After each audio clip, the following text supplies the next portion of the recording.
really want to talk about a very disturbing trend that I've noticed with online entrepreneurs in 2026, and it has to do with AI.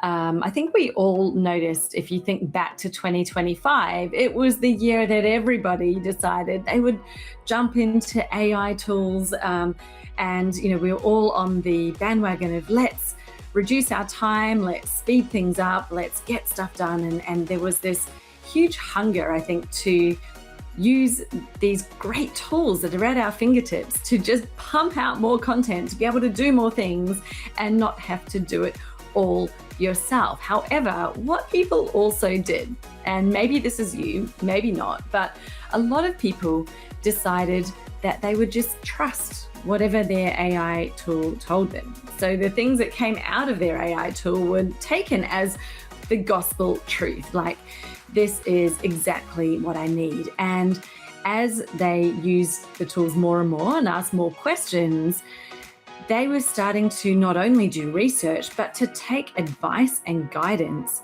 from their AI tool. Now, let's temper this a little bit, because in some cases, taking advice from the AI tool is probably fine, especially if you've asked it to do a how-to, like how do I create a live video on YouTube, or how do I set up a camera, with X amount lighting. There are many things that your AI tool can give you really specific steps. Fantastic. That is really great. But what a lot of people did, and I saw so many people posting prompts that they're using for their AI, which was asking them basically to come up with their business strategy, to determine what their marketing strategy should be, how to position, what sort of products they should offer. Literally, people were outsourcing the core strategy of their business to a computer, a tool, and not a very old one either, like a relatively new tool that humans created to analyze data. Now, when you think about this for a moment, the data that AI has access to is what already exists. It is not, and you know this when you think about it for more than 2 seconds, AI is not a predictor of the future.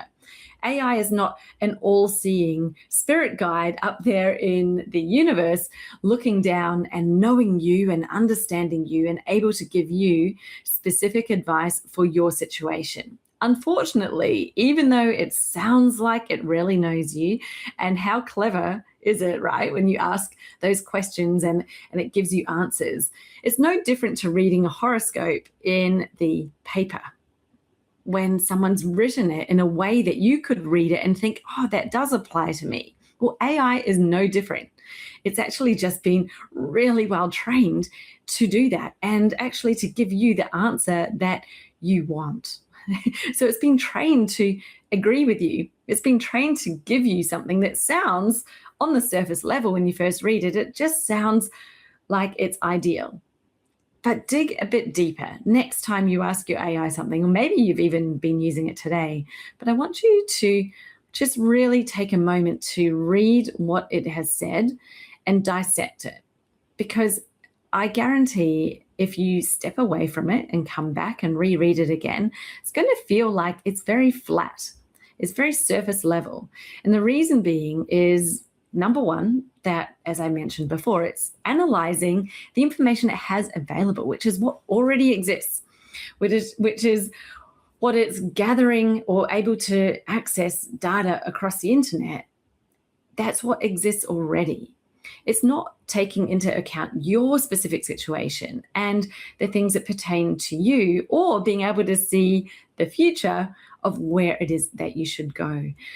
So it's not really able to help advise you strategically, except based on the past. And what do you do when you are creating the future based on the past? Well, you're just going to be creating the same future that you're currently living, because your current situation is an output of past decisions, past information.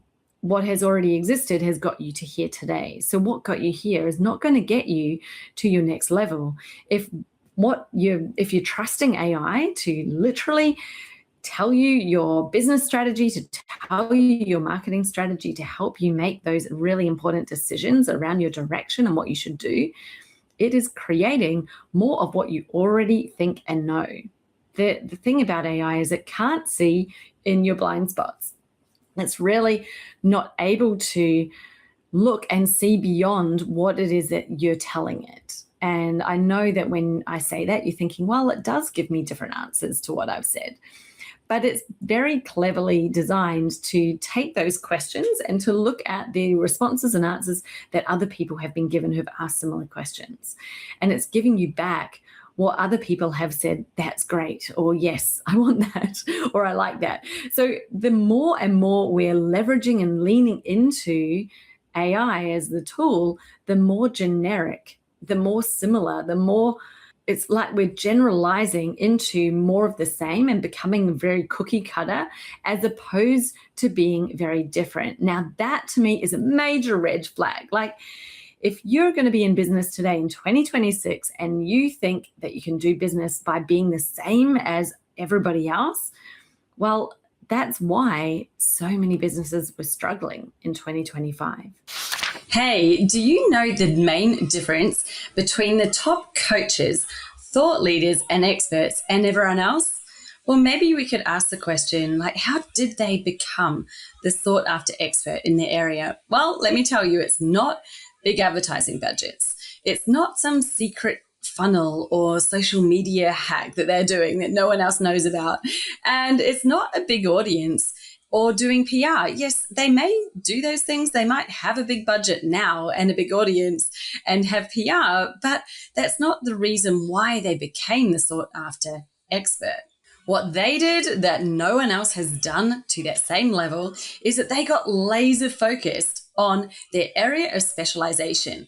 They got radically clear about it. They became bold. They claimed their space and they stood in it.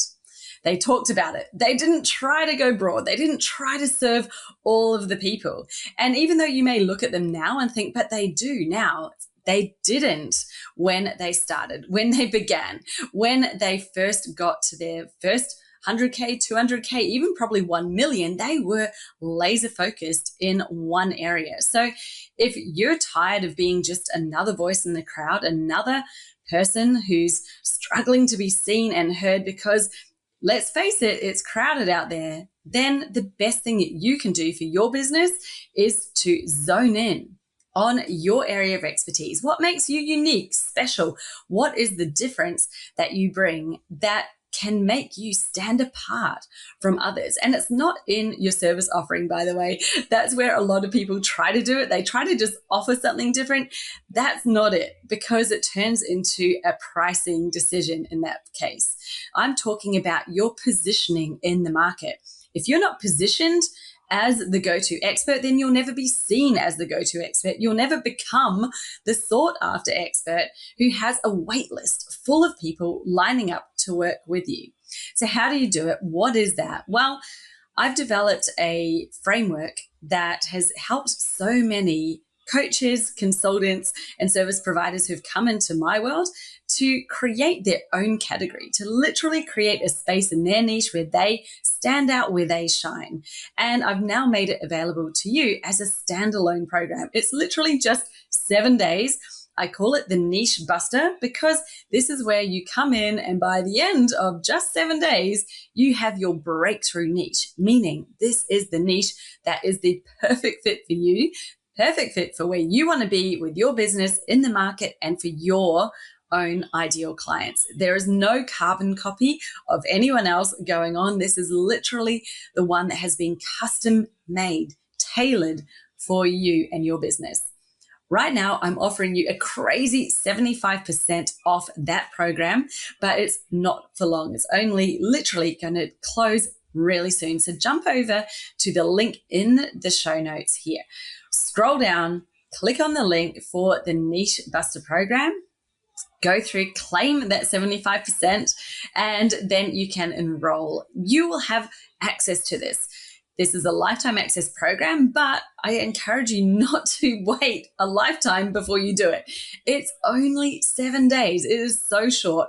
One little piece each day. You can fit it in and around your busy schedule. It's been designed that way so that you can get it in, get it done, and within 1 week from now, if you do this right now, in a week's time, you're going to be in a totally different zone for your business. How exciting is that? Let's get into it, get started, and I can't wait to hear how you get on. And now let's get back to the episode. Because they started trusting their AI. They were following AI's direction and instruction, using it as their business coach, using it as their marketing strategist, literally just outsourcing the thinking to a computer that is designed to basically categorize and systemize information, generalize, summarize it, and give it to you. And that's what everyone's doing. So think about it for a minute. The more people are doing that, the more everybody is starting to have the same approach, the same thinking, the same output. And the more same you are, the more invisible you become. It's never been more important to be different, to actually stand out and have a reason why someone should say, I want to follow you.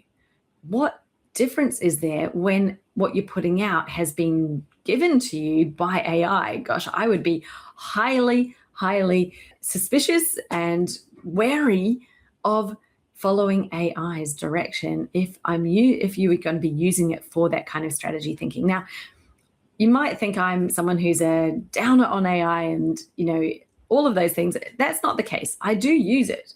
I use AI, but very specifically for certain tasks. It's really great for doing research, getting information that could have taken you hours to find using the old methods.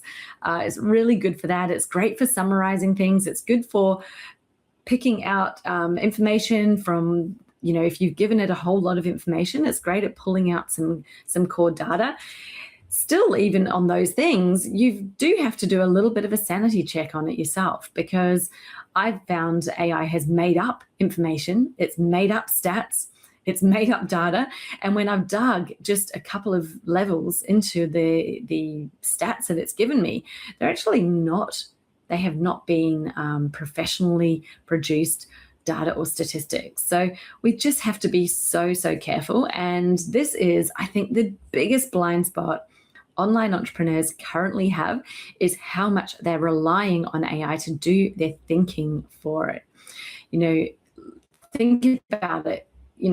Your best asset, the reason that you started a business, the reason why you would have had some initial success, is because of you. It's because of your insight. It's because of your understanding of what it is that you're doing and how you're helping people. And if you're going to literally remove that and hand it over to a computer that's the same computer everyone else is using as well, you've instantly lost your competitive edge. Now, people might say, well, yes, but it's speeding up my marketing and people will buy from me because I'm me. And yeah, I've heard that before. And there is an argument around your brand where you are being yourself, and that will help people who are aligned to you to get to know you, to trust you. But it very quickly diminishes. You take away your credibility, your authority, and your authenticity the moment that you've outsourced your thinking, your strategy, and your content to AI. And that is where a lot of online businesses have, and entrepreneurs are using AI, because they think it's speeding up the bit that was hard before, right? And guess what? If you look around, look at those who are successful. They're not successful because they found a tool to take over from them, to speed things up from them. They're successful because they are doing what other people aren't willing to do. They're doing what is hard and other people give up on. So what's hard? Well, figuring out your go-to-market strategy. What place in the market are you going to position yourself in that you can stand out with something different, with a really strong message that's not generic, that's not automated, that doesn't sound like everyone else? Well, AI is not the place that's doing that for you. It comes from here. when it comes from within you, it carries your own energetic signature, which is unique. There is nobody else on the planet like you. So why on earth would you want to take that away and outsource it to AI? That is going to literally cut off your only grounding for that unique strength position in the market. You'll be removing it. The other thing that you really should be doing, that what people find hard, is offer development. So sometimes, very rarely, people stumble across an offer that works straight away. They're like, well, I created an offer and it sells and it works. Most of the time, there will be many iterations. So you'll create something and test it, and then adjust it and test it again, test again, until you find the sweet spot, until you find what's really working well for both you and for your clients, because it does need to be that win-win. Now, there's really no point developing an offer that's a win for your client and not a win for you, because there's no sustainability in that at all. So these are the areas that a lot of people find hard, mainly because it doesn't happen overnight. It does take a little bit of time, patience, determination to get to that result. And this is what today, we're all so impatient. We want it now. We want to be, millionaires yesterday. We want to have the business that's the dream business immediately. How often do I see people saying, well, I started 3 months ago and it's not working? I'm like, gosh, 3 months? Like, give it some time. It's okay. That's normal. But you can speed it up. The thing is, it's not about outsourcing that thinking. Your competitive edge is your brain and your sight, your unique insights. Outsourcing that to AI is actually taking away your competitive edge. Even though you think you're speeding it up, it's going to take longer. So why on earth would you do that? Please see me, hear me on this. I have been in online business as an entrepreneur ever since 2010, which is this year, 16 years. So fairly long time. I've had 2 businesses of my own. I've seen many different trends come and go. Back in 2010, there was a lot about, it was e-commerce, directory websites, that was online business. Most other businesses were very little online. They had a website that was kind of like a brochure. Fast forward 16 years, everybody's online. People are using social media as a primary business method. Some don't even have websites. Most do. But the landscape has significantly changed. The thing is that the strategy that you need to have to run a business successfully has not changed. It's just the way that we're putting it out there has changed.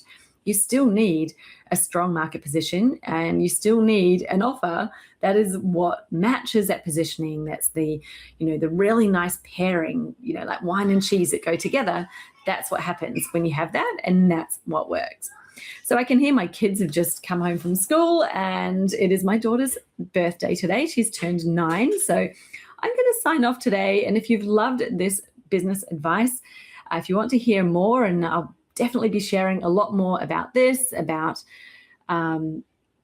marketing specifically for coaches, consultants, online experts, going deeper into different parts of strategy, then make sure you hit subscribe on this channel, and I will tune in again, and I hope to see you there. Bye.